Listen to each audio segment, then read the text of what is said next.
Waalaikum salam at salamat sa Jahtra sa lahat ng mag-aaral na aking minamahal. Para sa ikalawang yugto ng 100 araw na motivational challenge na walang hinto, nais kong ipaalala ang isang napakahalagang bagay sa iyong buhay bilang mag-aaral.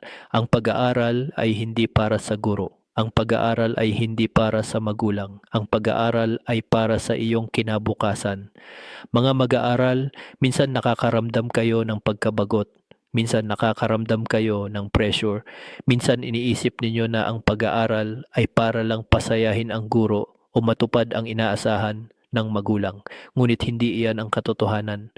Ang kaalaman na iyong natutunan ngayon, ang mga tala na iyong kinopya, ang mga pagsasanay na iyong ginawa, ang mga paghihirap na iyong naranasan, lahat ng iyan ay hindi para sa kahit sino man. Ito ay isang regalo na iyong binubuo para sa iyong sarili sa loob ng 5, 10, 20 taon mula ngayon. Hindi ka sasamahan ng guro hanggang ikaw ay maging adulto. Hindi laging naroroon ang magulang sa iyong tabi.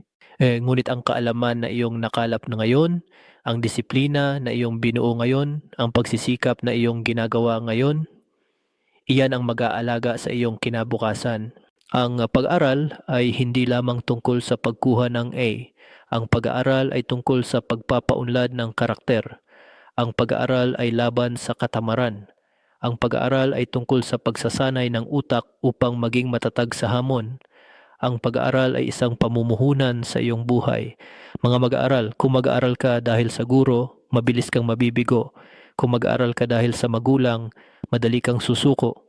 Ngunit kung mag-aaral ka dahil sa iyong future, mananatili kang matatag kahit pagod, magpatuloy sa pag-unlad kahit mahirap, magpatuloy sa pakikibaka kahit walang nakakita.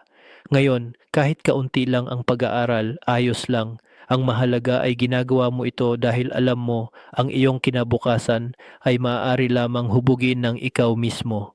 Kung nakatulong ang mensaheng ito, mag-subscribe na sa channel Pingitua AI sa YouTube para sa araw-araw na motibasyon sa loob ng 100 araw ng walang tigil.